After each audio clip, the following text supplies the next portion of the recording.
আগামী 9 তারিখ অ্যাপলের WWDC-তে iOS 19 launch হওয়ার কথা ছিল। তবে দুঃখের খবর হচ্ছে iOS 19 কিন্তু লঞ্চ হচ্ছে না। এটাকে ক্লিকবেট ভাইবেন না, এটা একদমই true. iOS 19 is not coming.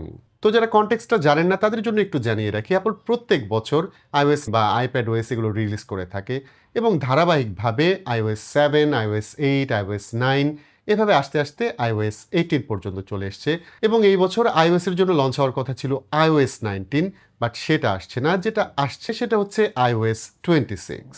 তো এই খবর শুনে অনেকে হয়তো লাফ দিয়ে উঠবেন যে ভাই iOS 18 এর পর iOS 26 কিভাবে হয়।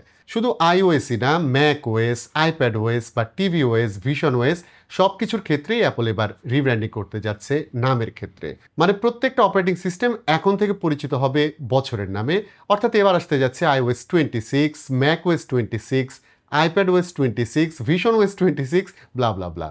তো এখন কথা হচ্ছে অ্যাপল এই বছরটাকে কেন বেছে নিল, মানে এই বছরেই কেন তারা নামের ক্ষেত্রে রিব্র্যান্ডিং করতে যাচ্ছে। এটা নিয়ে একটু আমার যেটা পার্সোনাল ধারণা সেটা একটু জানিয়ে রাখি।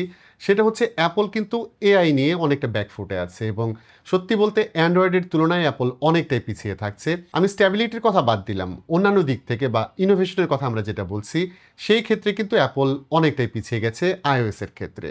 সো এই বছর তাদের বড় রকমের একটা জাম্প দরকার, যাতে অ্যাপল তাদের যে পুরনো থ্রোনটা থাকছে সেটা আবার ফিরে যেতে পারে। সো এআই নিয়ে যেহেতু তারা পিছিয়ে থাকছে, তারা নামের ব্র্যান্ডিং হোক বা অন্যান্য জিনিসপত্র দিয়ে হোক এবার কিন্তু আবার লাইমলাইটে ফিরতে চাচ্ছে।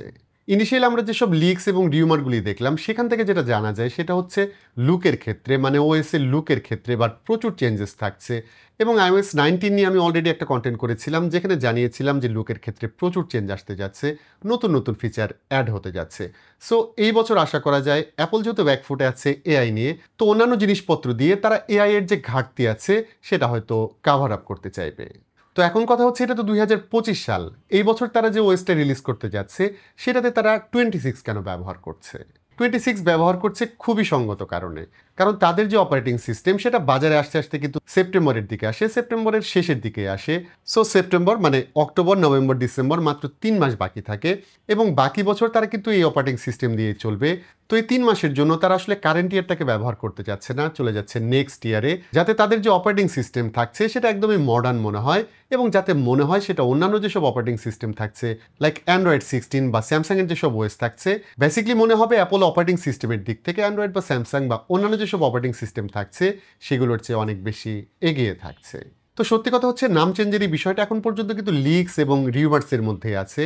অ্যাপল অফিসিয়ালি কোনো স্টেটমেন্ট দেয় নাই, সাধারণত তারা কখনোই কোনো স্টেটমেন্ট দেয় না এইসব বিষয়ে আগে থেকে। সো আমাদের ওয়েট করতে হবে আগামী 9 তারিখ পর্যন্ত, যেদিন WWDC শুরু হবে।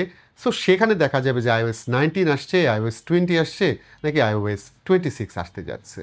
যাই হোক, আজকের ভিডিও তার কথা বাড়াচ্ছি না। আশা করি WWDC শুরু হয়ে যাওয়ার পর সেটা নিয়ে একটি ইমপ্রেশন ভিডিও দেওয়ার চেষ্টা করব, যেখানে জানানোর চেষ্টা করব নতুন কী কী অপারেটিং সিস্টেম আসতে যাচ্ছে, নতুনত্ব কী কী থাকছে এবং নতুন কোনো প্রোডাক্ট লঞ্চ হলে সেটা নিয়ে অবশ্যই কথা হবে।